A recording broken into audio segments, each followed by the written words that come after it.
नमस्कार, one India Hindi में आपका स्वागत है।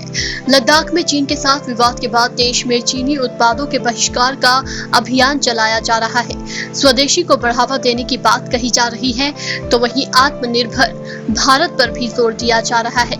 इस बीच राष्ट्रीय स्वयंसेवक संघ यानी आरएसएस प्रमुख मोहन भागवत ने विदेशी सामान के बहिष्कार से जुड़े मुद्दे पर बड़ा बयान दिया है।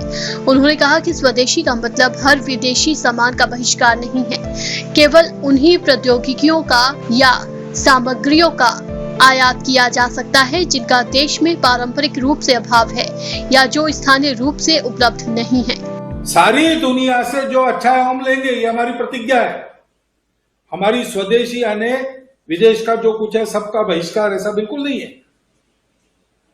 हमारे लिए जो उपयुक्त है हमारी शर्तों पर हम सब लेंगे। भागवत ने वर्चुअल बुक लॉन्च इवेंट में कहा कि स्वतंत्रता के बाद जैसी आर्थिक नीति बननी चाहिए थी वैसी नहीं बनी। आजादी के बाद ऐसा माना ही नहीं गया कि हम लोग कुछ कर सकते हैं। अच्छा हुआ कि अब शुरू हो गया है। मोहन भागवत ने कहा कि आजादी के बाद अपने लोगों के ज्ञान और क्षमता की तरफ नहीं देखा गया। हमें अपने देश में उपलब्ध अनुभव आधारित ज्ञान को बढ़ावा देने की जरूरत है। उन्होंने कहा कि हमें इस बात पर निर्भर नहीं होना चाहिए कि हमारे पास विदेश से क्या आता है। अगर हम ऐसा करते हैं तो हमें अपनी शर्तों पर करना चाहिए। आरएसएस प्रमुख ने राष्ट्रीय शिक्षा नीति की भी तारीफ की।